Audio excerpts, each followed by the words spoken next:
Bismillahirrahmanirrahim. Assalamualaikum warahmatullahi wabarakatuh.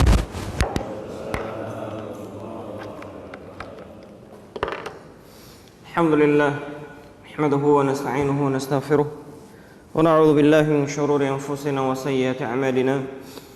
Man yahdihillahu fala mudilla lahu wa man yudlilhu falan tajida lahu waliyan mursyida. Asyhadu an la ilaha illallah wahdahu la syarika lah wa asyhadu anna Muhammadan abduhu wa nabiyuhu wa rasuluhu la nabiyya wa la rasula ba'dah, amma ba'd.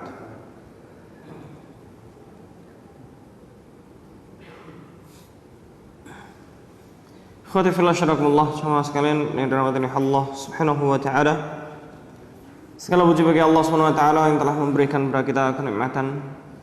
Segala puji bagi Allah Subhanahu wa taala yang telah membimbing kita, langkah kita mengawali hari ini dengan salat dan kebaikan. Semoga Allah Subhanahu wa taala memberikan keistiqomahan pada kita semuanya untuk senantiasa berada di jalan yang diridhoinya.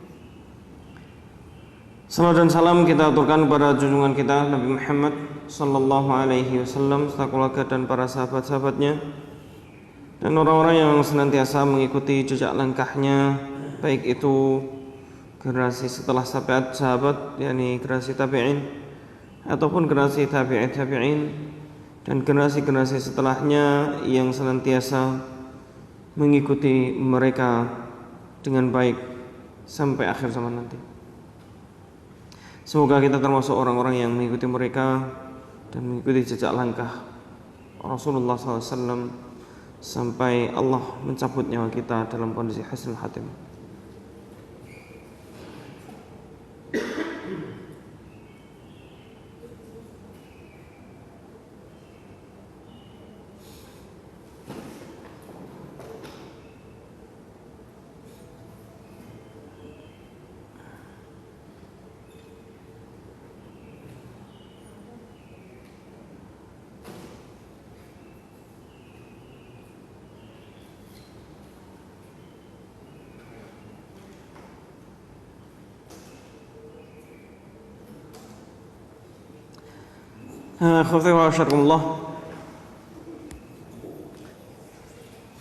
Pada kesempatan pagi hari ini kita akan melanjutkan pembahasan kita berkaitan dengan tanda-tanda hari kiamat.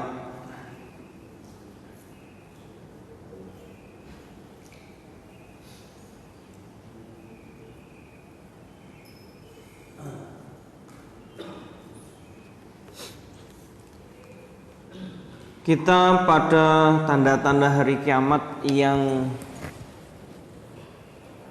kecil ya, tanda-tanda kecil hari kiamat.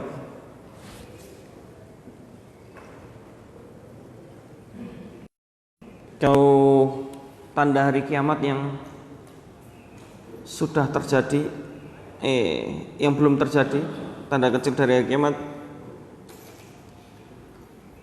sudah sampai mana ya? Saya agak lupa nih.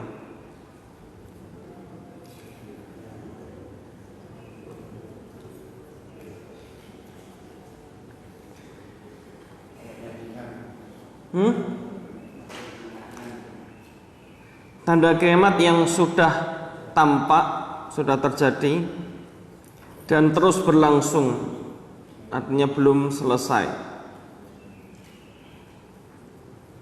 Saya sedikit mengulang sedikit ya beberapa. Yang pertama, banyaknya sedekah atau banyaknya harta pada kaum muslimin sehingga tidak lagi ada orang yang miskin mau menerima sedekah. Ini sudah ya. Ini pernah terjadi di zaman kekhilafan Umar bin Abdul Aziz dan pasti akan terjadi kembali. Ya, akan terjadi kembali. Kemudian banyaknya fitnah, ini dah ya. Kemudian tersebarnya keamanan di seluruh negeri kaum muslimin sehingga orang meninggalkan rumahnya tidak khawatir apapun. Ya, nggak khawatir hartanya diambil dan lain sebagainya.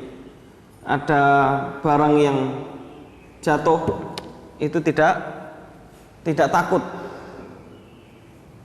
Kalau ada barang yang jatuh tidak takut ada yang ngambil, karena nggak ada yang berani ngambil. Saking amannya negeri kaum muslimin. Ini sudah pernah terjadi di zaman Khalifah Umar bin Abdul Aziz dan nanti akan terjadi kembali, ya.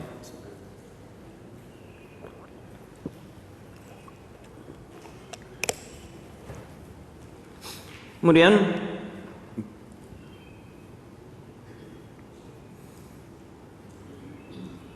hilangnya amanah. Nah, sekarang sudah terjadi, ya. Dan itu terus berlangsung. Hilangnya amanah. Jadi susah sekali mencari orang yang amanah. Sekarang susah, ya, mencari orang yang amanah. Intisyaru zina, menyebarnya zina. Banyaknya perzinaan di mana-mana. Ini puncaknya adalah sebagaimana pernah saya sampaikan, puncaknya jika ada orang yang tidak lagi malu berbuat zina di pinggir jalan, di jalanan. Mungkin di negara kita tidak sampai, dan semoga tidak terjadi. Tapi di beberapa negara Eropa sudah mungkin terjadi. Ya, orang udah nggak malu lagi. Kalau di Indonesia mungkin hanya di beberapa tempat aja bisa jadi. Ya, kalau di Bali itu udah nggak malu lagi, namanya telanjang, ya. Kemudian menyebarnya zina, menyebarnya riba. Sekarang juga sudah terjadi. Kata Rasulullah SAW, tidak akan terjadi hari kiamat sampai menyebarnya riba, sehingga orang susah untuk menghindar dari cipratan debu riba. Ya, sekarang terjadi, susah sekali orang itu menghindari namanya riba. Ya, kadang-kadang sudah menghindari, tetap aja dipaksa berbuat riba karena sistem, ya, dan itu susah sekali. Kemudian khamr itu sudah mulai diminum, maksudnya sudah mulai diminum itu dari dulu mesti diminum, pasti ada yang meminum khamr, tapi nggak banyak. Khamr sudah mulai diminum di mana-mana, dan satu lagi, banyak yang menghalalkan khamr, sudah mulai dihalalkan khamr. Indonesia nggak jadi, ya, alhamdulillah. Semoga tidak. Iya, di beberapa tempat sudah, ya. Iya, sudah di Indonesia ini oleh Pemdanya, ya nggak, dihalalkan sudah. Hati-hati, Pak. Ada sebuah bencana yang pasti akan terjadi jika orang itu, jika suatu masyarakat sudah menghalalkan apa yang diharamkan oleh Allah SWT, atau sebaliknya mengharamkan apa yang dihalalkan, dan ini bahaya sekali, ya. Kemudian banyaknya atau adanya orang-orang Badui atau orang-orang yang terbelakang tadinya itu berlomba-lomba meninggikan bangunan. Kata Rasulullah SAW, itu adalah salah satu tanda-tanda hari kiamat.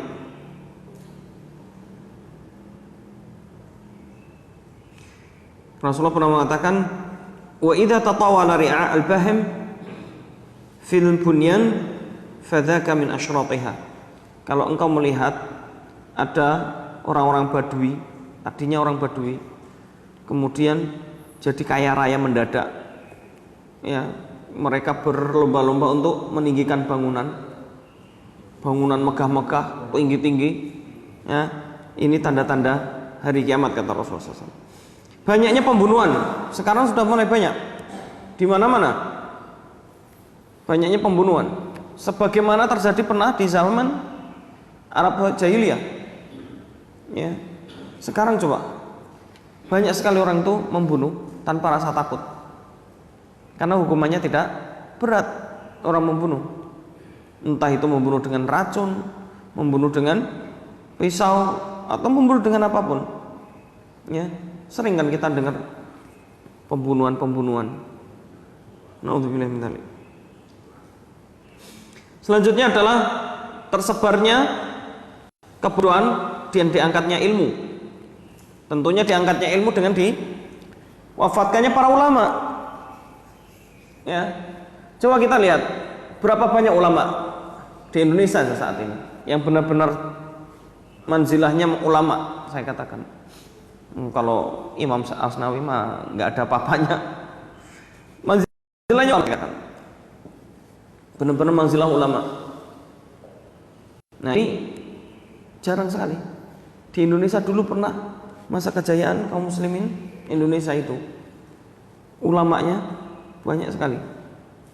Itu di Indonesia ya. Sekarang sedikit yang ulama. Karena banyak yang diwafatkan. Sekarang banyak sekali kita mendengar para orang-orang ahli ilmu sudah mulai diwafatkan oleh Allah Ta'ala. Sehingga apa yang terjadi? Menyebarnya kebodohan. Banyaknya orang-orang bodoh kemudian ngaku-ngaku pintar. Ya, akhirnya kaum bodohnya semua. Itu semuanya.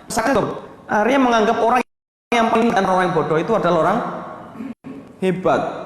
Akhirnya berfatwa ya salamnya.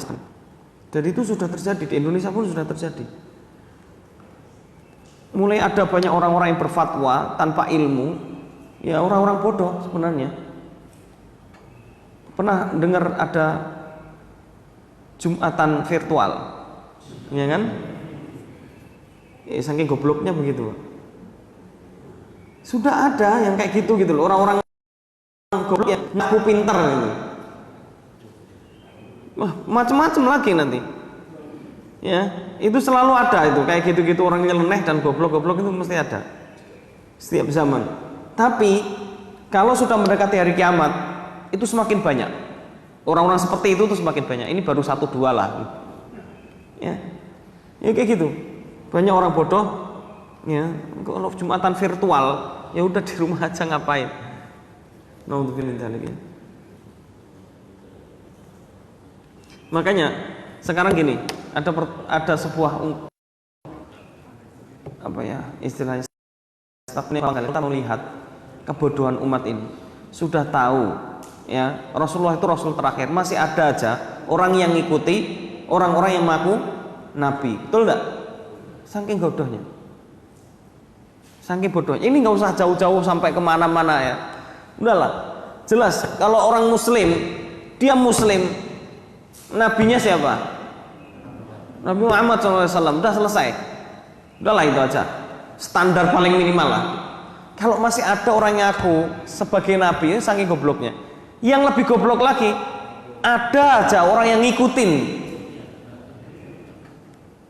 Nah ini, naudzubillah min dzalik. Ini kan, saking bodohnya. Dan ini terjadi ya. Saya pernah di lereng Gunung Lawu, ini cerita nyata ini. Saya masih kelas 2 SMP. Saya di pesantren ya. Masih kelas 2 SMP. Liburan pesantren. Karena ada salah seorang kawan, kakak kelas saya, kelas 3. Memang rumahnya di lereng Gunung Lawu. Rumahnya di sana. Saya karena saya nggak punya rumah. Artinya bapak saya juga nggak ada, ibu saya nggak ada. Jadi saya kalau liburan pesantren ngapain gitu kan? Akhirnya mesti gitu. Saya gunakan untuk main ke tempat teman-teman ya, rumahnya teman-teman biar tahu di mana-mana gitu ya. Akhirnya saya main ke tempat teman di Gunung Lawu, di lereng Gunung Lawu. Ya nggak jauh dari Sarangan.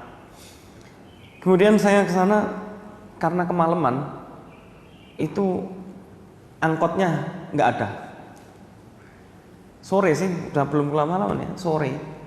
Udah jam 4 habis asar itu udah nggak ada lagi angkot menuju ke tempat dia. Mau nggak mau, akhirnya bingung ini. Ya namanya kalau anak pondok gampang aja, nginep di masjid. Minta izin. Ketika kamu ada sebuah masjid di situ. Dinginnya bukan main itu di situ. Minta izin, saya mau nginep di sini karena nggak ada angkot.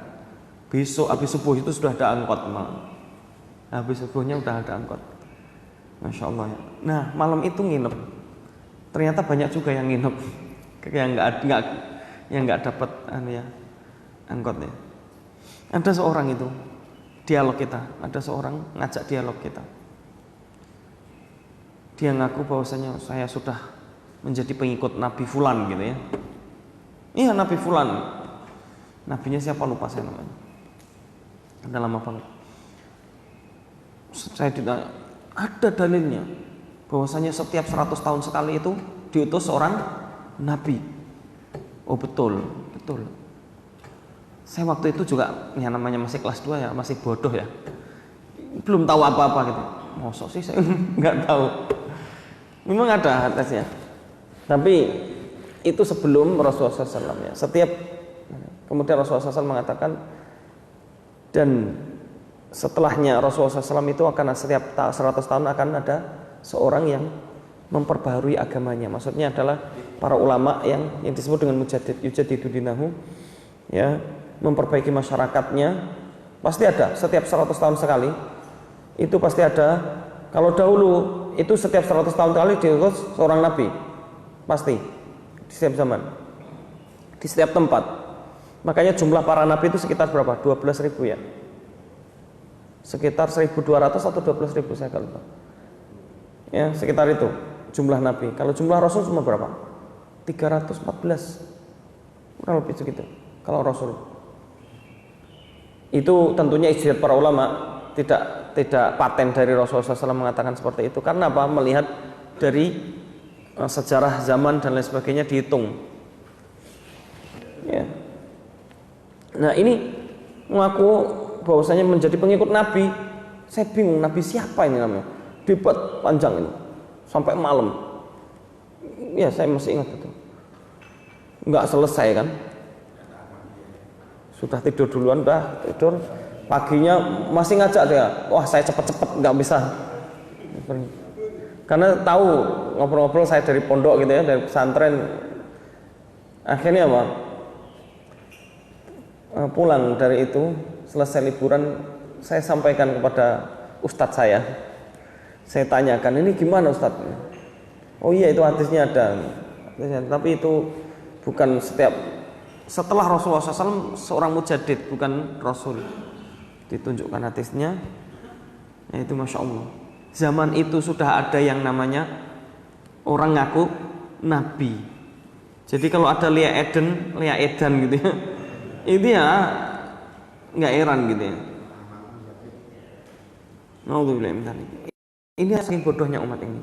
Dulu ada siapa di Bogor ya, gitu ya. Bahasa Arab aja nggak paham, ngaku Nabi gitu ya. Terus Nabi dari Indonesia, lu Nabi seperti apa? Ya Masya Allah ya, ini setelah Rasulullah meninggal aja ada yang ngaku sebagai Nabi. Ini Masya Allah ya. Naudzubillah min dzalik. Saking bodohnya. Kemudian selanjutnya salah satu tanda-tanda dari kiamat kecil yang sudah terjadi dan akan terus berlangsung atau akan terjadi kembali adalah apa? Orang itu mengucapkan salam hanya kepada orang yang dikenal. Tahu muslim, sama-sama muslim, sudah tahu tanda muslim gampang sholat, iya enggak? Nah, tapi mengucapkan salam hanya orang-orang yang dikenal aja. Enggak kenal, udah enggak usah diucapkan salam. Nyapa juga enggak. Nah, ini sudah tanda-tanda dari kiamat. Kemudian syahadatu zur wa kitmanul haq. Banyaknya orang saksi palsu. Wah, sekarang banyak banget. Kesaksian palsu dan orang menyembunyikan kebenaran.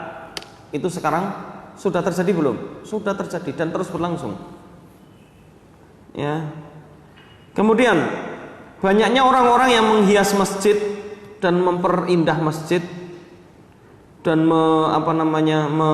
menjadikan masjid megah-megah, tetapi kosong dalamnya. Jadi bukan berarti menghias masjid nggak boleh, ngerti ya? Bukan berarti menghias masjid nggak boleh, boleh. Apalagi ini tadi saya lihat baru nih kayaknya. Ya. Boleh menghias masjid, Siapa bilang nggak boleh? Masjid Allah SWT boleh. Yang nggak boleh itu bermegah-megahan, yang berlebihan, nggak boleh. Masjid dibikin dari emas gitu ya, dan lain sebagainya. Sudah tahu sendiri. Itu nggak boleh. Ya, para ulama menjelaskan, apalagi jadi wisata. Jadi masjid bukan untuk ibadah, tapi untuk wisata. Ini sudah menghilangkan fungsi asli masjid. Maka nggak akan bakal berkah. Nggak bakal berkah. Ya, waliyadzubillah na'udzubillah. Menghias masjid boleh, ya boleh. Tapi kalau berlebihan bermegah-megahan, ya itu yang tidak dibolehkan. Masjidil Haram itu mau dijadikan dari emas semua, bisa itu Pak. Pemerintah Saudi bisa nggak bikin Masjidil Haram emas semua? Bisa Pak, kaya Pak. Kenapa tidak? Karena mereka tahu hukumnya. Ya, tidak dibolehkan. Khilaf dengan ulama apakah makruh apa haram. Tapi yang jelas tidak boleh, sama-sama nggak boleh. Nah ini terkait dengan menghias masjid atau bermegah-megahan dalam membangun masjid. Makanya bahasa para ulama itu apa? Zukhruf. Kata zukhruf, ya itu artinya adalah apa? Bermewah-mewahan, megah-megahan. Nanti buka az-zukhruf. Ya. Maka Rasulullah SAW bersabda, la taqumu sa'ah hatta yatabahan nas fil masjid. Tidak akan terjadi hari kiamat sampai orang-orang itu berlomba-lomba atau berbangga-bangga dengan masjid-masjid yang megah-megah.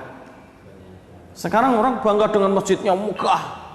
Ya, ini megah Ustaz, gini-gini dan sebagainya. Ya ada, saya pernah. Ya. Nggak apa-apa kalau itu memang fungsionalnya oke, nggak masalah. Ya, tapi udah bermegah-megahan itu sudah nggak fungsional. Apalagi ada tujuan wisata. Masjid bukan tempat wisata. Ya, naudzubillah min dzalik. Selanjutnya, rafdhus sunnah, orang-orang menolak ajaran Rasulullah SAW atau menolak sunnah Rasulullah SAW. Ya, kemudian banyaknya kezaliman sampai ada orang-orang yang memukul manusia dengan cemeti, ya, memukul manusia dengan cemeti. Ini saking zalimnya ada sampai orang-orang seperti ini. Ini pernah terjadi. Antum tahu Hajjaj ibnu Yusuf? Itu saking kejamnya dia. Padahal dia muslim, Pak. Muslim. Pemimpin kaum muslimin, seorang gubernur, ya, di Irak. Tapi kejamnya bukan main. Sampai waktu itu, ini masa siapa? Masa tabi'in loh Pak. Masa tabi'in. Sudah ada yang kayak gitu. Kejamnya bukan, saking kejamnya itu datang ke Irak. Irak itu terkenal dengan apa? Terkenal dengan para ulama yang ada di dalamnya pada saat itu. Karena mereka adalah orang-orang yang membangkang dari ini siapa? Hajjaj bin Yusuf. Karena Hajjaj bin Yusuf banyak memerintahkan kemaksiatan dan lain sebagainya, pokoknya kezaliman. Nah, orang-orang Irak ini ngelawan, dalam artian nggak taat dalam urusan ini. Karena apa? Masya Allah, ya mereka orang-orang yang Hajjaj bin Yusuf dan ini dan bala tentaranya ini orang-orang yang banyak merampas harta kaum muslimin dan lain sebagainya. Kezaliman ini dan banyak membunuh ulama, bahkan membunuh seorang sahabat. Makanya Hasan al-Basri rahimahullah, Al-Hasan al-Basri rahimahullah pernah mendoakan kejelekan untuk Hajjaj bin Yusuf karena telah membunuh sahabat. Ya, naudzubillah min dzalik. Itu datang ke Irak itu, penduduk Irak, saya melihat kepala-kepala itu sudah mulai ranum, ngerti nggak? Sudah saatnya dipanen. Saya adalah pemiliknya. Kata Hajjaj bin Yusuf mengatakan, ya ahlal Iraq, ya ahlal kufri wan nifaq, ya inni ra'aitu ru'usan qad aina'at wa qad hana qitafuha wa ana sahibuh. Ya, kalau diartikan gitu. Penduduk Irak, penduduk yang banyak berbuat kekufuran dan kemunafikan. Ini ada ya, dari dia. Makanya Al-Hasan al-Basri, Al-Hasan al-Basri tinggal di mana? Di Irak. di Basrah di Irak ya. Itu sampai mendoakan kejelekan pada beliau kalau pada Hajjaj bin Yusuf ini, karena masya Allah dia nggak peduli ini muslim atau tidak ya, pokoknya tidak sesuai dengan apa kata dia, udah langsung dipenggal kepalanya, langsung dipenggal di saat itu juga. Makanya orang pada takut kalau sama Hajjaj bin Yusuf. Maka ada sebuah kisah unik dan lucu, saya kisahkan ya. Ini kisah nyata. Ada seorang penggembala kambing, dia nggak tahu ya, dia nggak tahu ada Hajjaj bin Yusuf. Dia menjelek-jelekan Hajjaj bin Yusuf, nggak tahu kalau Hajjaj bin Yusuf nggak jauh dari, karena nggak pakaian kebesarannya, jadi pakai pakaian biasa, jadi nggak tahu ya, nggak ngeh kalau bahasa saya. Nah kemudian apa, menjelek-jelekan, wah Hajjaj bin Yusuf nih sampai bunuh saus di neraka ini sampai pokoknya menjelek-jelekan. Tiba-tiba ada bala tentaranya mendekati dia ya, bersama Hajjaj bin Yusuf juga. Baru dia ngeh, oh ada Hajjaj bin Yusuf. Tapi pintar nih penggembala kambing, pura-pura culun kalau bahasanya, pura-pura culun atau pura-pura nggak bisa lah, pura-pura orang bodoh. Kanan bisikan Hajjaj Yusuf, dia datangi langsung Hajjaj Yusuf, dibisikkan ke telinganya, ini rahasia antara aku dan kamu, gitu, ngerti kan? Dia ngomong kejelekan ini, nggak tahu kalau ada Hajjaj Yusuf, ternyata ada, dia pura-pura nggak kenal aja siapa gitu ya. Akhirnya dideketin, ini rahasia saya sama kamu ya, jangan diomong-omongkan gitu ya. Akhirnya Hajjaj Yusuf tertawa, nggak jadi dibunuhin orang. Seandainya orang pintar dibunuh langsung sama dia. Hajjaj Yusuf kesatria, dia tahu kalau ada orang bodoh nggak akan dibunuh juga dia, ngerti nggak? Sekejam-kejamnya dia gitu. Karena Hajjaj Yusuf juga manusia ya, artinya sebenarnya dia muslim ya, tapi ya ada aja orang muslim yang berbuat dolim ya terhadap rakyatnya dan lain sebagainya. Ini masya Allah kejamnya bukan main. Jadi jangankan cuma mencambuk ya, dia kalau ada orang yang selang pendapat sama dia langsung dibunuh. Ini saking, makanya antum tahu julukan bagi Hajjaj bin Yusuf ya? As-Saffah. Ngerti nggak As-Saffah? Safaka sama dengan safaha. Safahaka dalam bahasa Arab itu artinya apa? Penumpah darah.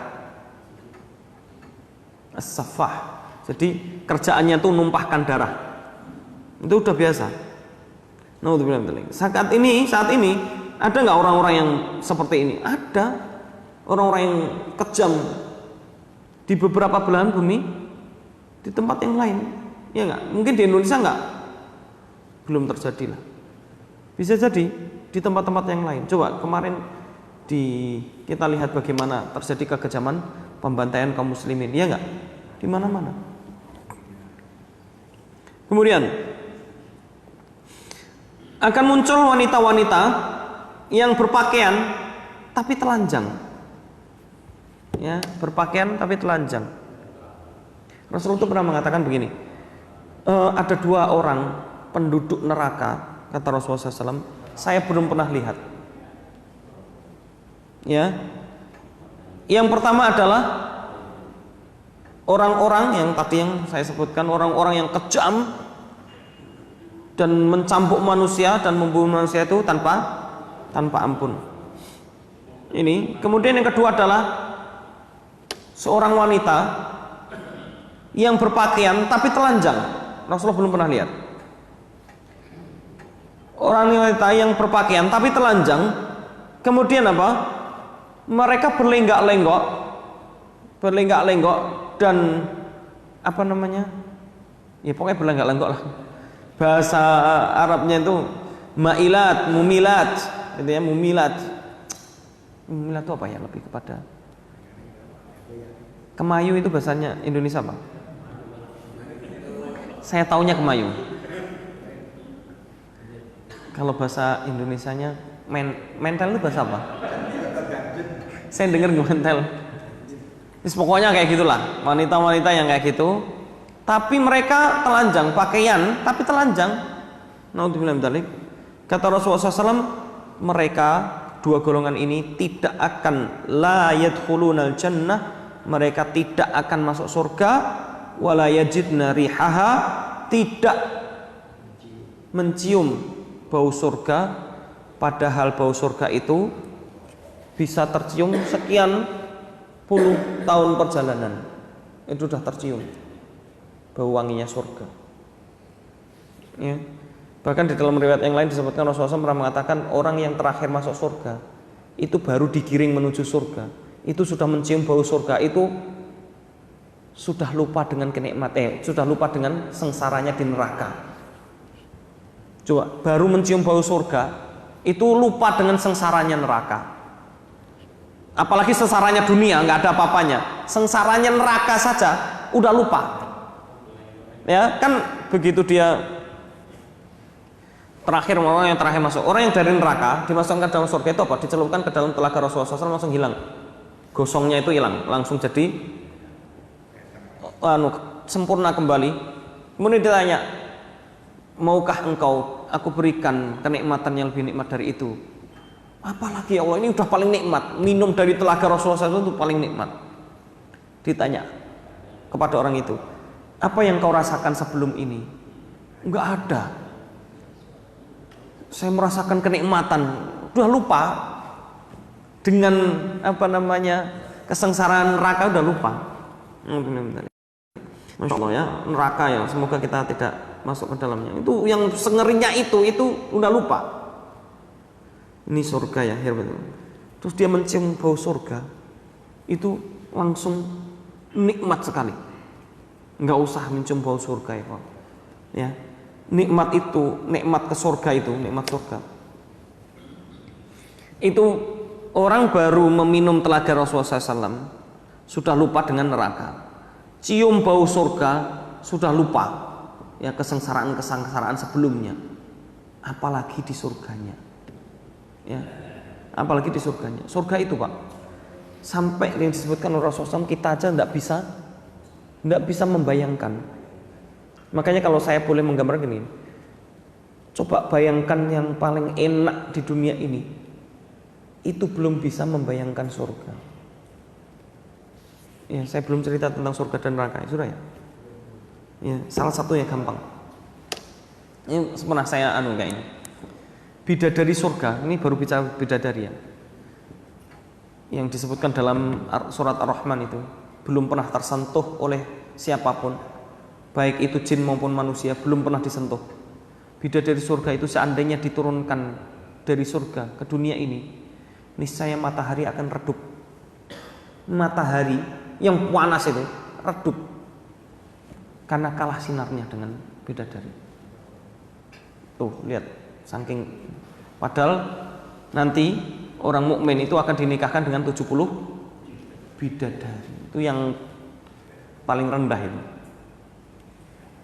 Bagaimana yang paling tinggi ya?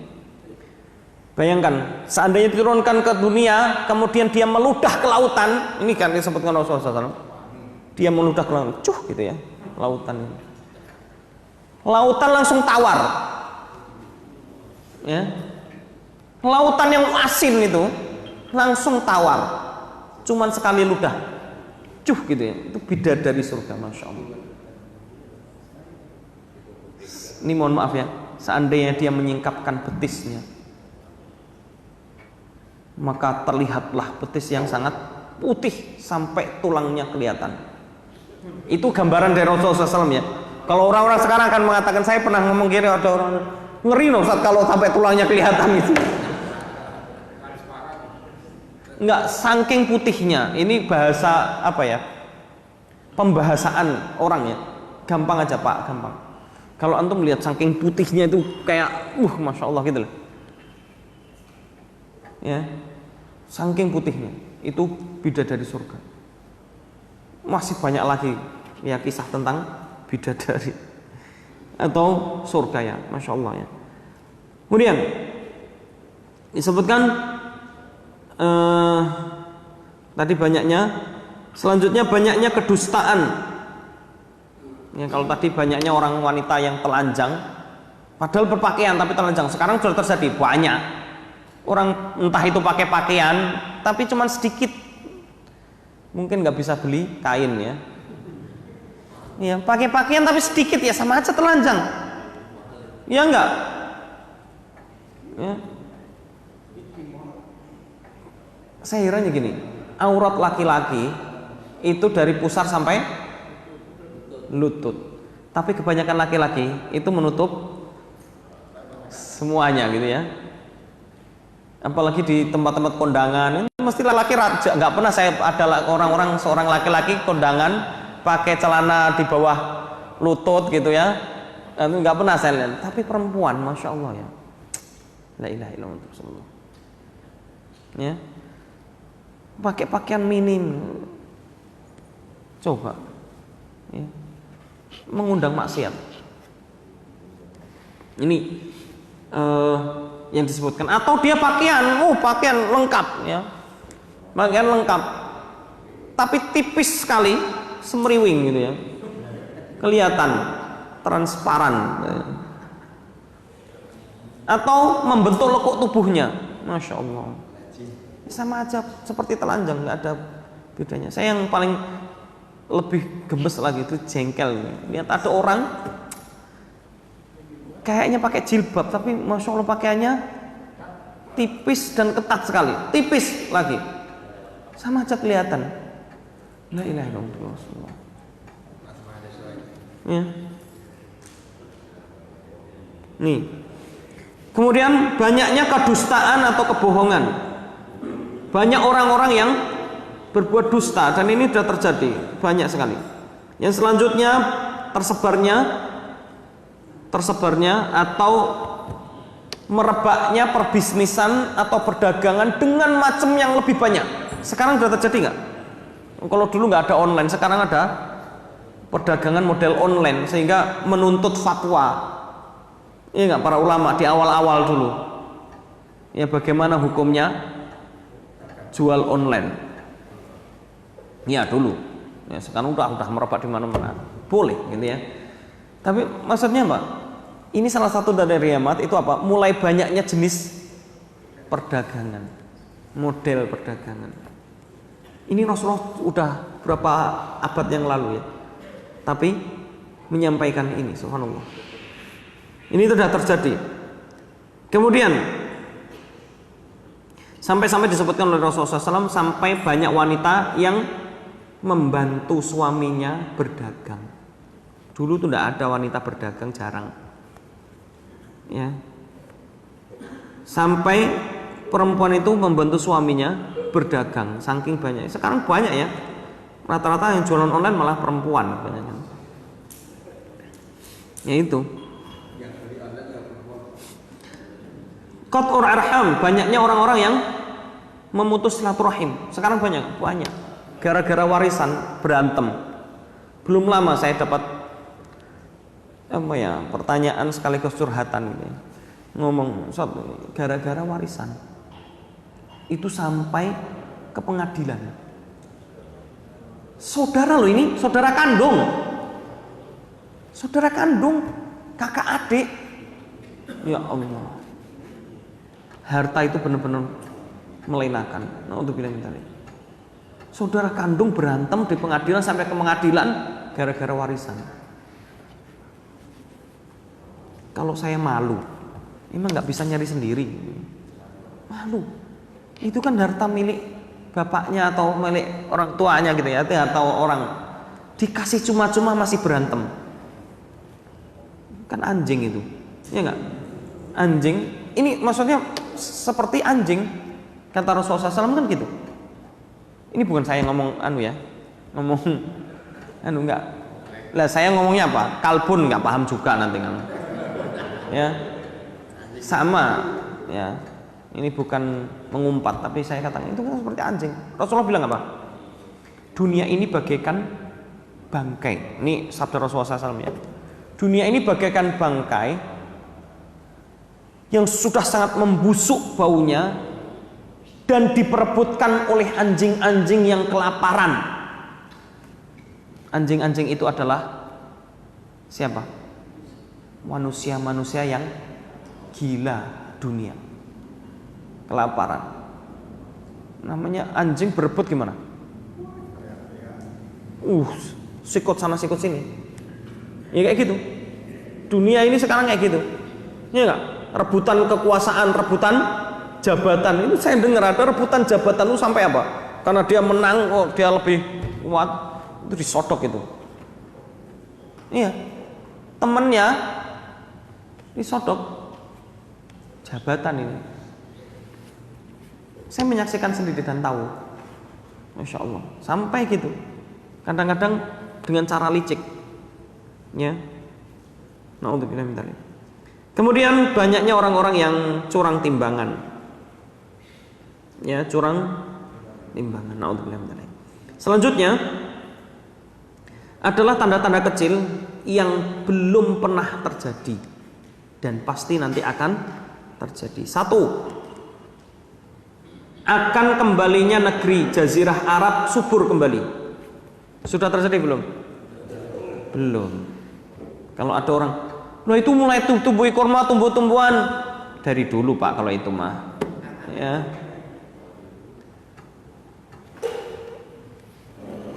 Syukran. Rasulullah SAW bersabda, la taqumu hatta ta'uda ardul Arab ya murujan wa anhara.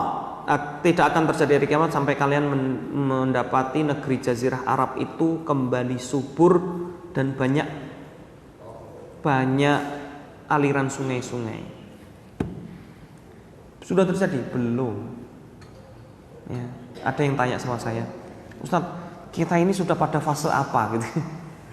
Sebagaimana disebutkan Rasulullah SAW ada fase-fase tertentu gitu ya. Kan fase kenabian Rasulullah SAW, terus fase apa namanya Salatin itu apa ya?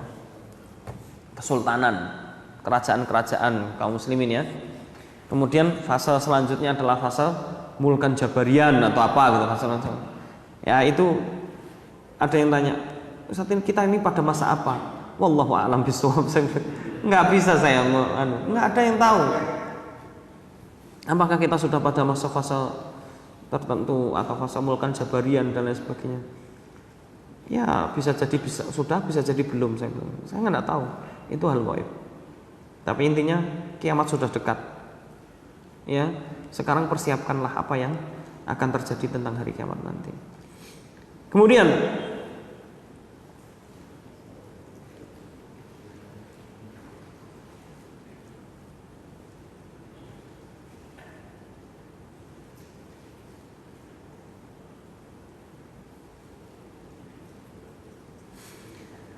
selanjutnya adalah akan muncul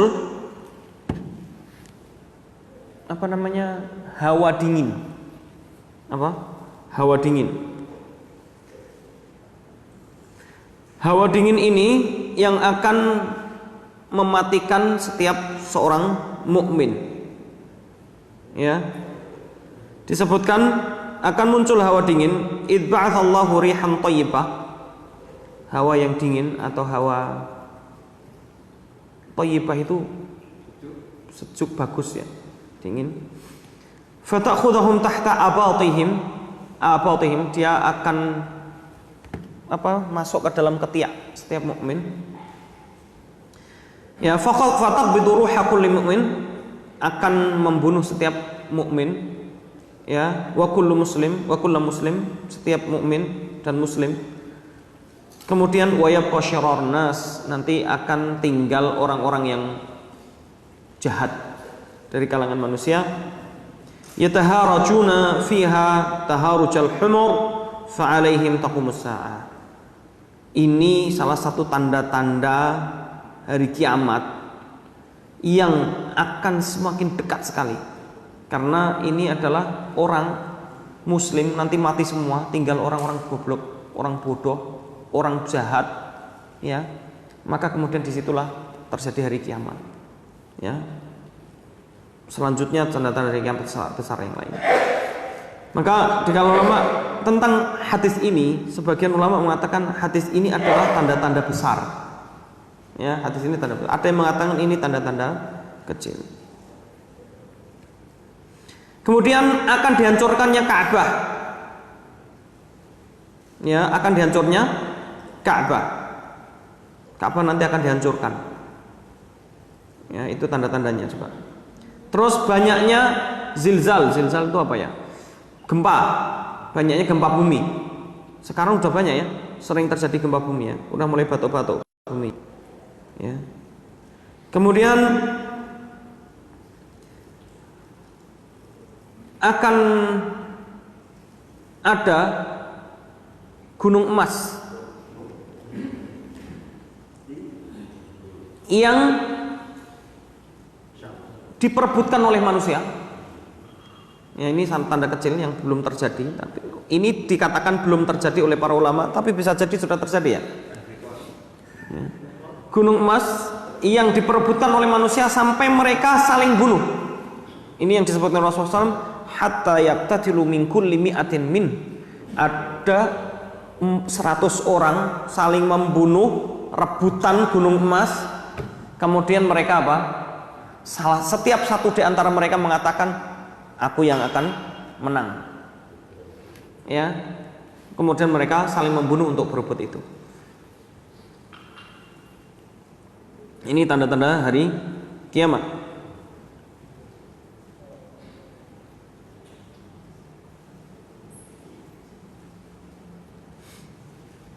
Kemudian tanda hari kiamat yang lainnya, akan muncul orang dari kalangan Qahtan atau Jahjah yang disebut oleh Rasulullah SAW, yang akan menggiring manusia dengan tongkatnya, kemudian memperbudak manusia, atau sering disebut dengan apa ya, menjadikan manusia itu, memaksa mereka untuk menjadikan mereka menjadi pemimpin.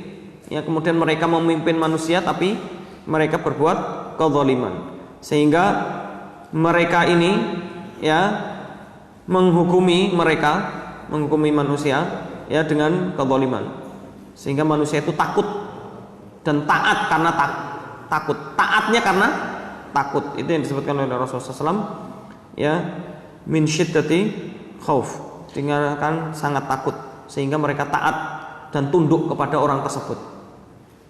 Ya, disebut oleh Rasulullah SAW Qahtan, orang-orang Qahtan. Tidak disebutkan namanya oleh Rasulullah SAW, tapi ini adalah tanda-tanda bahwasanya dia akan memaksa manusia, ya, mendolimi mereka sehingga mereka itu takut dan tunduk, ya, kepadanya. Kemudian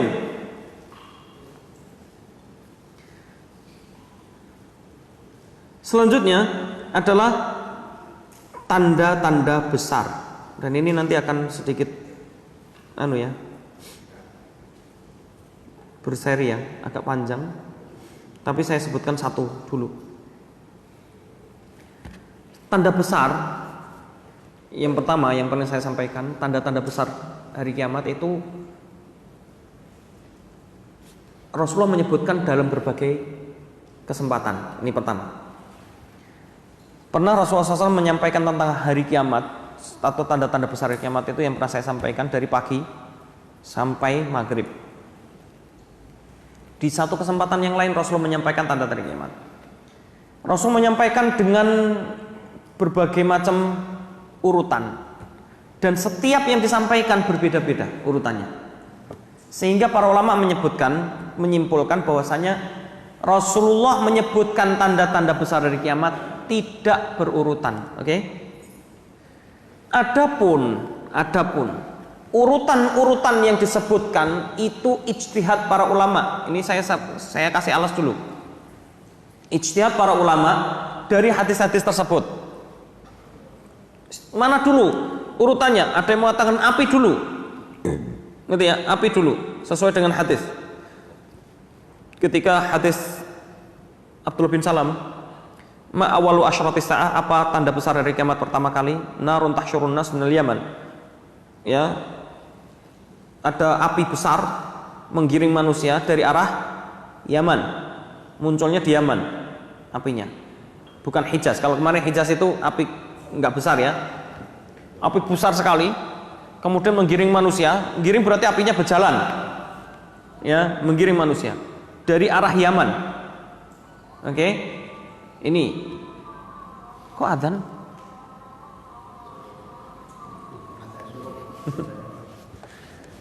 Saya kira ini adzan jam berapa? Ini ya, masya Allah. Ini ada yang pertama itu yang mengatakan pertama adalah munculnya api dan lain sebagainya. Ada yang mengatakan zuhur Mahdi dulu, munculnya Imam Mahdi dulu. Ya, wallahu a'lam bishawab. Urutan ini adalah ijtihad para ulama. Jadi saya akan sebutkan sesuai dengan urutan yang diurutkan oleh para ulama. Ya, tentu dengan berbeda pendapat. Maka saya sebutkan dua hari ini. Yang pertama adalah api yang muncul dari arah Yaman. Api ini sangat besar, sangat besar. Kalau yang di Hijaz yang kemarin kita sebutkan tanda kecil itu tidak begitu besar. Intinya seperti percikan, kemudian bersinar terang sekali, gitu saja. Kalau ini adalah api ini menggiring manusia. Giring manusia berarti apa? Berjalan. Api ini dari mana? Dari arah Yaman. Dari arah Yaman menuju ke Yaman itu barat ya? Menuju ke timur ya? Menuju ke timur. Atau menuju ke barat? Yaman itu timur apa? Yaman. Barat ya? Intinya menuju ke arah Syam. Ngerti nggak? Nah ini api yang muncul dari arah Yaman. Kemudian api ini jamaah Allah SWT, manusia akan tahu keberadaan api ini karena mereka digiring api, ya, akan tahu keberadaan api ini. Artinya inilah yang disebutkan oleh para ulama tanda-tanda besar. Hadisnya, hadis Abdullah bin Salam, Rasulullah SAW, para ulama yang mengatakan ini tanda besar pertama, urutan pertama berdasarkan pada hadis Abdullah bin Salam. Abdullah bin Salam itu pendeta Yahudi. Abdullah bin Salam itu pendeta Yahudi yang masuk Islam. Tapi sebelum masuk Islam dia nguji dulu Rasulullah SAW, nguji Rasulullah. Ya, nguji pengen tahu benar Rasulullah. Abdullah bin Salam pendeta Yahudi. Orang-orang Yahudi itu kalau nganggap Abdullah bin Salam itu orang suci, resi kalau bahasa resi ya, kalau orang-orang orang suci. Ya. Sampai-sampai ketika Rasulullah hijrah ke Madinah, nah inilah pertama kali ketemunya Abdullah bin Salam. Abdullah bin Salam menemui Rasulullah SAW, tanya, apakah engkau orang yang mengaku sebagai seorang nabi? Iya. Kalau engkau seorang nabi, berarti jawablah 3 pertanyaanku, karena 3 pertanyaanku ini tidak akan bisa dijawab kecuali seorang nabi. Kemudian berkata, ya Rasulullah SAW, oh iya, tadi barusan Jibril ngomong, gitu ya. Barusan saya diberitahu Jibril.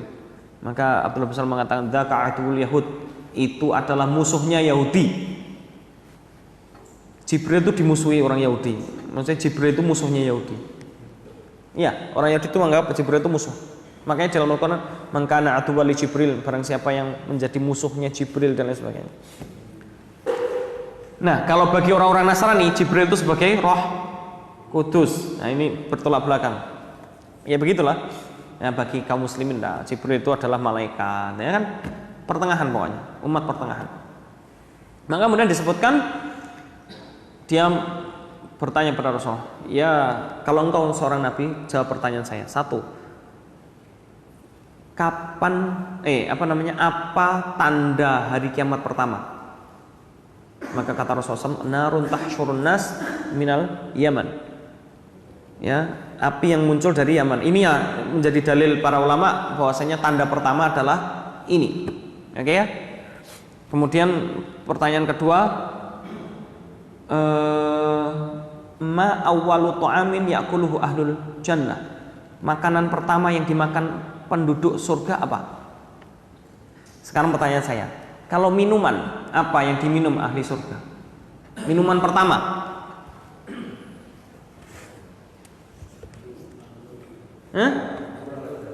Kan tadi barusan dibilangin. Iya, air dari telaga Rasul.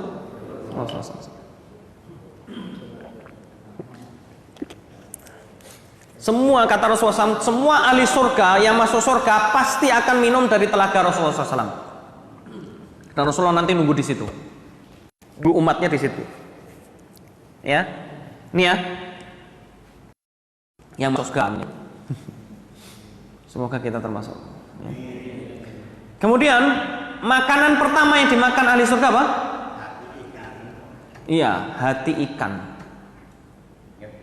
Kata Rasulullah SAW, kabidul hitan.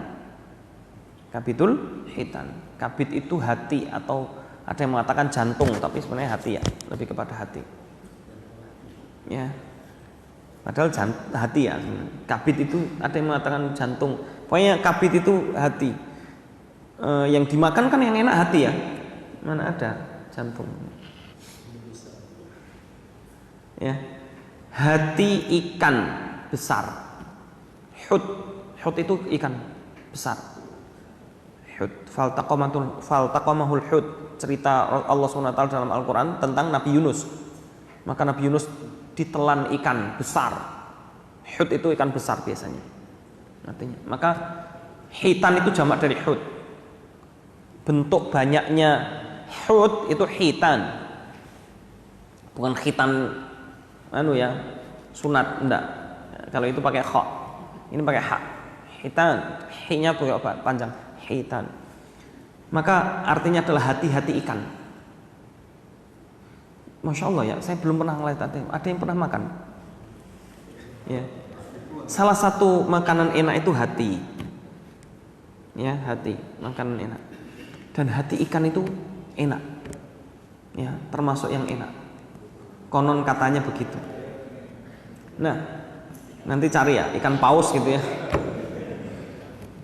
Hati ikan. Ini yang akan dihidangkan pertama kali. Jadi kalau disebutkan oleh para ulama begini, nanti penduduk surga setelah masuk surga, maka pertama kali hidangan yang akan dikasihkan adalah hati ikan. Kemudian dia makan. Baru hidangan-hidangan yang lainnya. Masya Allah ya, nikmat sekali ya. Moga-moga kita bisa masuk surga tanpa hisab, tanpa adab ya, Masya Allah. Kemudian yang kedua, munculnya Imam Mahdi. Muncul Imam Mahdi. Ya, muncul Imam Mahdi ini, nasabnya sampai kepada Rasulullah. Nasabnya sampai kepada Rasulullah. Kata Rasulullah SAW, namanya sama dengan namaku dan nama bapaknya juga sama dengan nama bapakku. Jadi namanya Muhammad bin Abdillah. Ya, Muhammad bin Abdullah ya, Muhammad bin Abdullah. Tapi bahasa Inggris, bahasa Arabnya Muhammad bin Abdillah. Muhammad bin Abdullah. Kemudian disebutkan dia dari keturunanku. Jadi dari anak keturunan Rasulullah, Habib. Ya, Habib itu artinya keturunan Rasulullah. Habib itu. Tapi di Indonesia itu kadang-kadang baru orang Arab dibilang Habib gitu ya. Padahal banyak orang Arab yang di puncak yang aneh gitu ya. Saya tahu, saya banyak gaul dengan orang Arab kan. Iya, enggak beneran. Saya tahu. Bapak tahu Hotel Alia enggak? Ada yang tahu Hotel Alia enggak? Enggak, Hotel Alia. Ya, di Senen, di Cikini. Itu pusatnya ya. Ada beberapa kalau nggak salah. Hotel Alia. Itu hotelnya orang Arab. Yang punya orang keturunan Arab Yaman. Yang punya. Dulu teman saya pernah kerja di situ ya, bukan kerja ya. Di situ ada masjidnya, nah dia yang ngurus masjidnya. Waktu masih mahasiswa. Jadi saya sering main ke situ. Yang di Cikini. Masuk ke situ, bebas saya masuk. Makan apa aja di situ. Iya, di hotel itu. Itu banyak langganannya orang-orang Arab juga. Orang-orang Arab asli, bukan Arab Indonesia. Itu bawanya kalau malam, karena saya pernah nginep di situ, jadi saya tahu. Maksudnya saya nginep bukan di kamar-kamar hotelnya ya. Kan teman saya dikasih kamar khusus, ada beberapa gitu untuk ngurus masjidnya. Masjidnya itu dulu di bawah ya, di basement masjid, ada masjidnya. Enggak, di basementnya pas sih, di lantai 1 ya, lantai 1 itu ada masjidnya. Sekarang dibangun sampingnya kalau nggak salah. Sampingnya tanahnya dibeli terus dibangun masjid sekarang gitu. Nah, dia tinggal di situ, ada kamar-kamar untuk marbotnya lah. Nah, beliau ini marbotnya. Sama lebih tepatnya dia imamnya. Imamnya ada kamarnya ada 4 itu. Untuk imam dan marbotnya. Nah, saya sering nginep di situ, kadang-kadang kan ke atas ke lobi yang biasa. Orang Arab biasa, orang-orang Arab kalau udah malam itu kadang-kadang mabuk, ya, habis mabuk datang ke situ. Ya kadang-kadang habis orang Arab kelihatan kan orang-orang pakai ngomongnya bahasa Arab pasaran. Ya, itu masya Allah, naudzubillah min dzalik ya. Kadang-kadang membawa wanita cantik gitu ya. Iya. Naudzubillah min dzalik gitu. Iya. Ini naudzubillah. Makanya saya bilang yang disebut Habib itu aslinya atau kalau wanitanya itu Syarifah biasanya penyebutannya, bukan Habibah ya, tapi Syarifah biasanya. Istilah wanita ataupun orang-orang keturunan Rasulullah. Ya, keturunan Rasulullah. Dan kalau itu keturunan Rasulullah SAW, haram baginya menerima sedekah. Haram menerima sedekah, haram memakan dari sedekah. Makanya Husain atau Hasan ya, ketika masih kecil Rasulullah lagi membagikan kurma sedekah, kurma dari hasil pengembangan sedekah. Jadi kurma sedekah, namanya lagi bagiin, lagi ngomong gitu ya, masya Allah ya Rasulullah SAW itu. Cucunya Hasan tuh ngambil kurma dimasukkan, dimakan ke mulutnya. Namanya anak-anak kecil kan mesti seneng ya. Rasulullah lihat langsung diambil, dikeluarkan dari mulutnya. Ini haram nak untukmu, gitu ya, kata Rasulullah SAW. Ya, haram. Keturunan Rasulullah SAW memakan dari harta sedekah, nggak boleh. Jadi kalau ada orang yang malah mencari sedekah dari orang itu bukan Habib itu ya. Ya, Habib itu keturunan Rasulullah SAW. Dan kalau Habib Allah jaga keturunan Rasulullah SAW. Itulah kesolehan seseorang. Anak keturunannya akan dijaga. Janji Allah. Yang termasuk ini. Rasulullah SAW anak keturunannya dijaga Pak.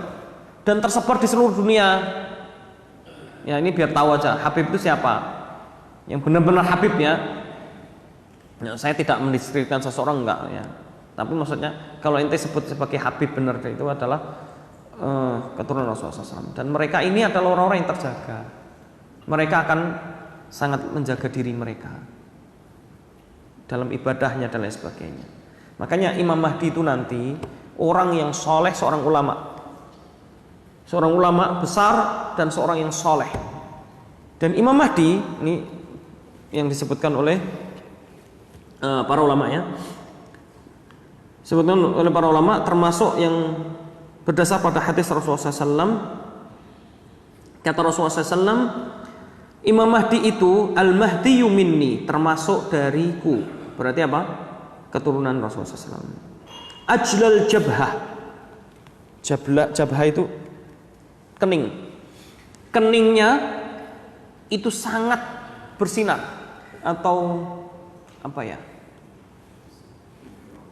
Iya, bercahaya. Bercahaya artinya mungkin berarti apa? Wajahnya itu benar-benar menyejukkan sebagaimana Rasulullah SAW. Ngerti ya? Rasulullah itu menyejukkan. Ya. Kemudian aqnal anaf. Hidungnya mancung. Ya. Jadi kalau ada yang ngaku Imam Mahdi, hidungnya pesek, ini bukan Imam Mahdi ya. Ya, Imam Mahdi hidungnya mancung. Ya. Yamla'ul arda qistan wa adla. Lihat, ciri-ciri beliau Imam Mahdi itu nanti dia akan menyebarkan keadilan dan keseimbangan. Maksudnya apa? Adil. Beliau akan berbuat adil sebagaimana Rasulullah SAW. Ya, sangat adil. Pemimpin yang sangat adil. Ini ciri-ciri yang disebutkan Rasulullah SAW. Hadis yang lain disebutkan, ya, yakhruju min ummati, ya, akan muncul dari umatku, ya, fi akhiri ummati, di akhir umatku al-Mahdi. Kata al-Mahdi artinya apa? Ini julukan ya, bukan namanya al-Mahdi ya. Julukan. Al-Mahdi itu artinya yang mendapatkan petunjuk. Oke? Artinya, tapi maksudnya adalah orang ini adalah seorang alim yang mendapatkan petunjuk, ulama besar, dan dia adalah seorang pemimpin. Dan pemimpin yang baik itu dari golongan Quraisy. Itu pemimpin yang baik. Ya. Yaskihillahul ghaith. Oleh karenanya Allah turunkan hujan. Ngerti nggak maksudnya? Keberkahan dengan hujan yang berkah. Itu karena dia. Wa tukhrijul arda nabataha. Oleh karenanya maka banyak tumbuhan yang ditumbuhkan. Kemudian wa yu'til mala sihahan wa takthurul masyiyah. Nanti akan beliau ini, ya, oleh karenanya Allah SWT melimpahkan harta, ya, sehingga apa? Harta itu akan beliau berikan kepada orang-orang atau manusia, ya. Wa takthurul masyiyah, banyaknya hewan ternak yang muncul. Wa ta'dhumul ummah, umat akan semakin banyak dari dakwah beliau Imam Mahdi nanti. Banyak yang ngikutin, artinya. Jadi ini nanti ada peperangan dua antara Dajjal dan Imam Mahdi, ya. Perang dakwah, ngerti ya? Perang dakwah. Jadi Dajjal juga dakwah juga, Dajjal kemana-mana dia. Kemudian ya'ishu sab'an aw thamanian, ya, dia akan hidup sekitar 7 atau 8. Tidak disebutkan 7 ini adalah 7 tahun, 8 atau 8 ini adalah 8 tahun. Tidak. Rasulullah hanya mengatakan 7 atau 8. Sebagian ulama menafsirkan hadis ini, menjelaskan hadis ini, ada yang mengatakan yakni 7 masa. 7 masa itu kurang lebih 7 dekade. Ya, oke. Berarti sekitar 70 tahun hidupnya. Ya, ada yang mengatakan begitu. Ini semuanya adalah penjelasan, tentunya menjelaskan tidak dari hadis yang langsung, ngerti nggak? Penjelasan hadis yang langsung. Artinya istihad para ulama, ya. Baik. Kemudian atau 8, berarti 80 tahun kurang lebih. Ya, ada yang mengatakan 7 fase atau 7 atau 8 fase. Jadi fase itu apa kita nggak tahu. Ya. Wallahu a'lam bishawab. Ini Imam Mahdi terkait dengan hadis-hadisnya. Ya. Karena waktunya sudah ya. Nanti insya Allah kita lanjutkan tentang Imam Mahdi, karena ada beberapa penjelasan tentang Imam Mahdi. Ya, hadis-hadis tentang Imam Mahdi, bagaimana dibaiatnya Imam Mahdi dan lain sebagainya, insya Allah akan kita lanjutkan di pertemuan yang akan datang. Ya, semoga Allah SWT masih memberikan kepada kita kesempatan. Ini saja penjelasan dari saya. Kurang dan lebihnya mohon maaf. Mungkin ada pertanyaan, cukup ya? Nggak ada pertanyaan? Karena seandainya pertanyaan, ya akan dijawab di kemudian hari.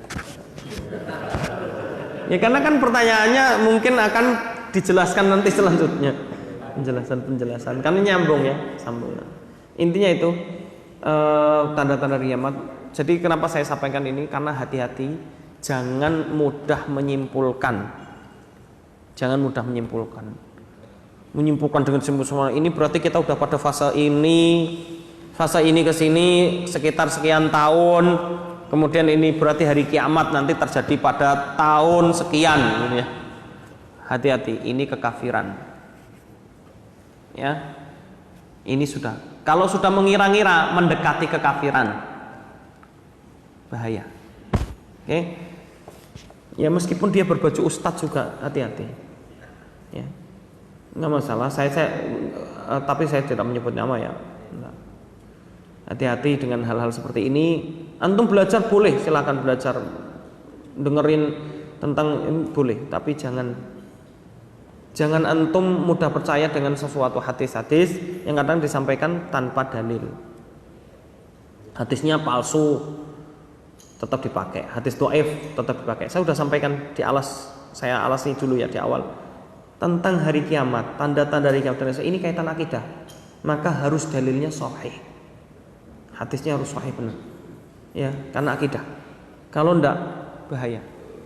Ya. Wallahu a'lam bishawab. Akhir ta'ala rabbil alamin wa nasallahu alaihi wasallam. Sallallahu alaihi wa alihi wasallam. Assalamualaikum warahmatullahi wabarakatuh.